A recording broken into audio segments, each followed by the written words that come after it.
I could tell you something else about the Rays that perfectly, that led to them winning, that led to the Dodgers winning the World Series. The fact that Willie Adames can't hit for shit.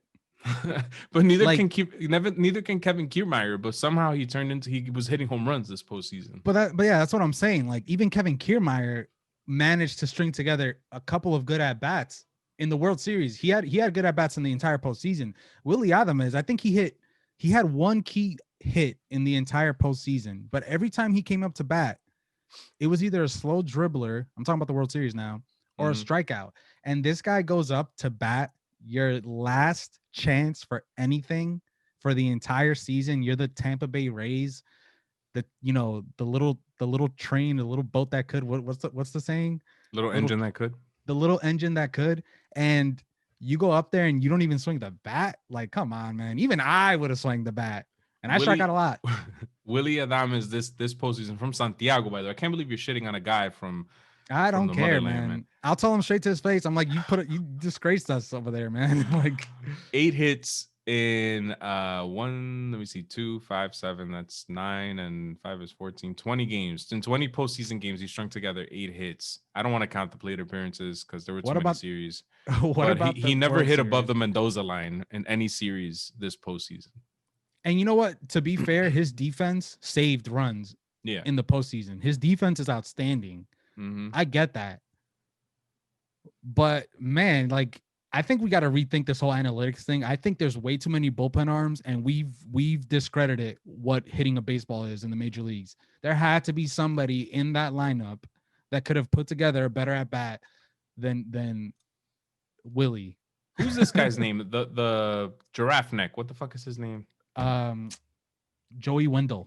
Joey Wendell. I feel like in the Yankee series, he was a pain in the ass, and then I kind of feel like he disappeared for the rest of the postseason after Well, that. that's what so can we just get into why I don't think the Rays will? And I know what I said at the beginning of the year and last year, how the Rays are pretenders and not contenders, and they proved me wrong. They went to Game 6 of the World Series. I get that, but can we all just be realistic, real quick?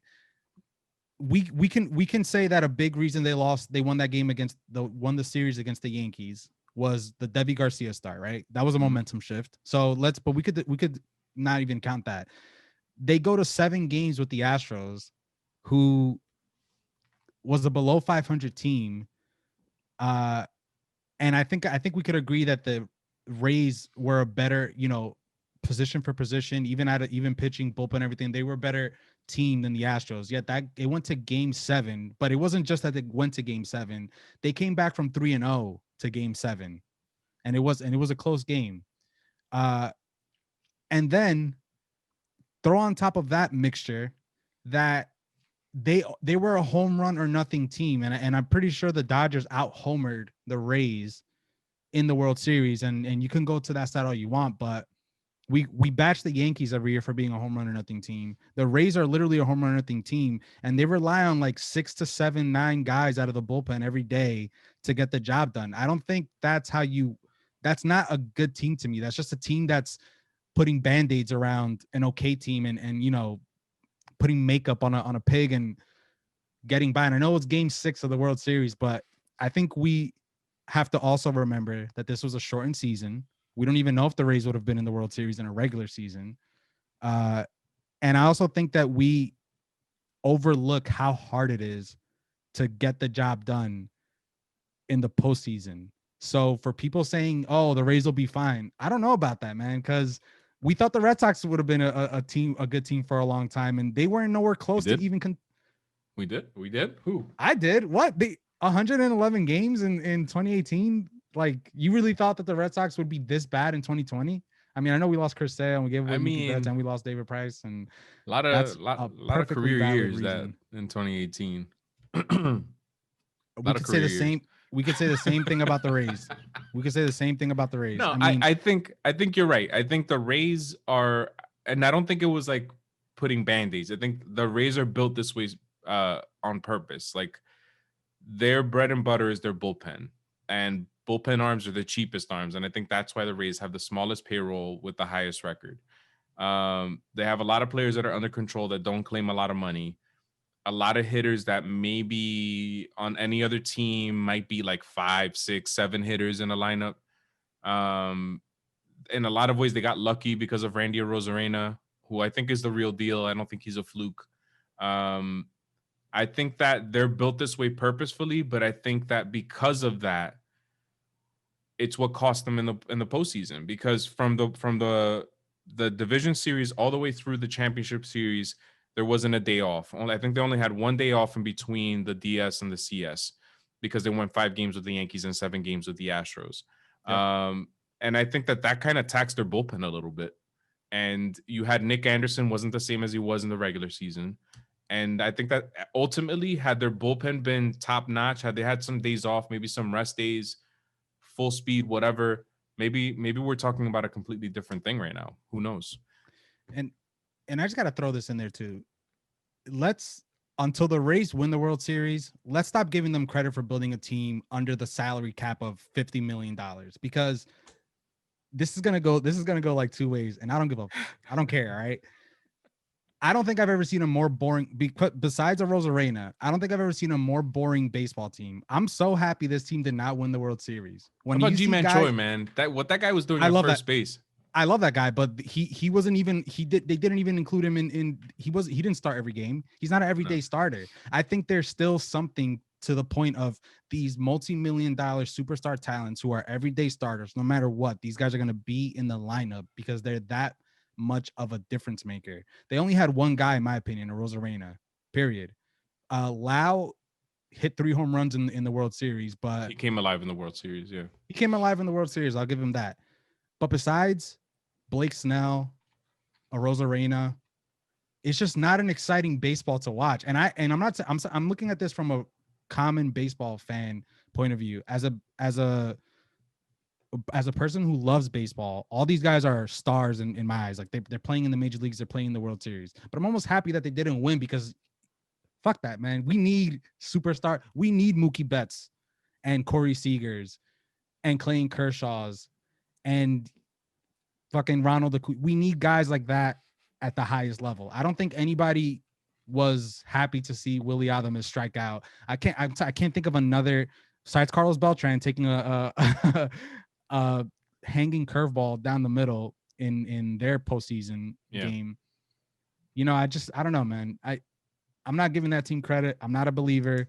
I don't think we'll see the Rays getting that close to a championship for a while.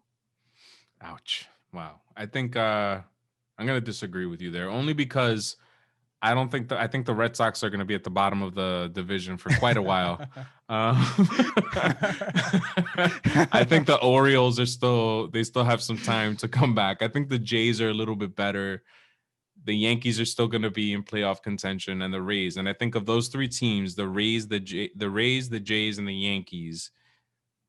The Yankees and the Rays are the top teams in that division still. And I think the Rays have the edge. I think the Yankees still have some moves they need to make that team a little bit better. But I agree, you need star power. You need somebody who's going to put the team on his shoulders and carry the team. You need a Corey Seager. You need, last year you need a Juan Soto with the Washington Nationals. The year before that, you needed a trash can in 2017, or you needed Alex Bregman, for example. Like I slipped that in there. In 2016, you needed Chris Bryant or something. Like, you need a star on your team. Some teams that don't have star power, they're not champions for a reason. There's a reason why the Oakland A's haven't won a championship since adopting analytics with Moneyball. You know what I mean? There needs to be somebody to point the blame to and get pissed off that this guy's making all this money. Because like, when you really break it down, I didn't really think the Rays would even be in the World Series, let alone win the World Series. So, but at the same time, it's like, besides the Rosarena, who is to blame, really? Besides, nobody really. You never really just put all the blame on the manager, because like, it's all being analytically driven at this point. Mm-hmm. But it's like, what I'm supposed to be upset that a relief pitcher gave up the tying go ahead, and another home run after that. Like, they're relief pitchers. Those guys are a dime a dozen. The most popular relief pitchers in recent memory, in my opinion, is guys like Josh Hader, and that guy gave up that guy gave up the go-ahead run in the Milwaukee series last year. You know, Mhm. it's never should come down to the relief pitcher. In my opinion, There's only one Mariano Rivera. Is in other words, that's true, and is we what might Lisa's never saying. we we might never see a guy like that ever again. I The way think, that and baseball is today, we might never see a guy like that ever again. not to turn this into a New York Yankees conversation, but can we appreciate Mariano Rivera? I know that he was appreciated a lot during his career, but looking back now, isn't it fucking crazy that this guy dominated for that long and that he could have potentially, had he decided I'm not going to retire, he was really good his last year. It's not like he was like Kenley Jansen is, It's almost like it was again. David Ortiz. Okay, all right, let's move on. Whoa, let's look at David Ortiz's last season. I mean, steroids. That's all I'm gonna say. You know what I mean? Wow. I'm just gonna go right ahead and throw it out there. Nah, man. Mariano Rivera. I don't even think still it's fathomable how dominating Mariano Rivera was, and like what when you look back at the career, like we probably will never see a guy like that ever again. And the thing is that we've seen relievers that pound for pound, season per season, might be better than Mariano. Like I was freaking crowning Craig Kimbrell the next Mariano Rivera, and look what he turned into. So Kenley it's your Jansen. fault that Craig Kimbrell his fault. career got derailed so bad. Like Okay. he went from greatest of all time to let's hope it doesn't come to Kimbrell. Kenley Jansen. Look at there's a ton of relievers. Aroldis Chapman, he's not the same anymore. Not that he's bad, but he's not the same Aroldis Chapman.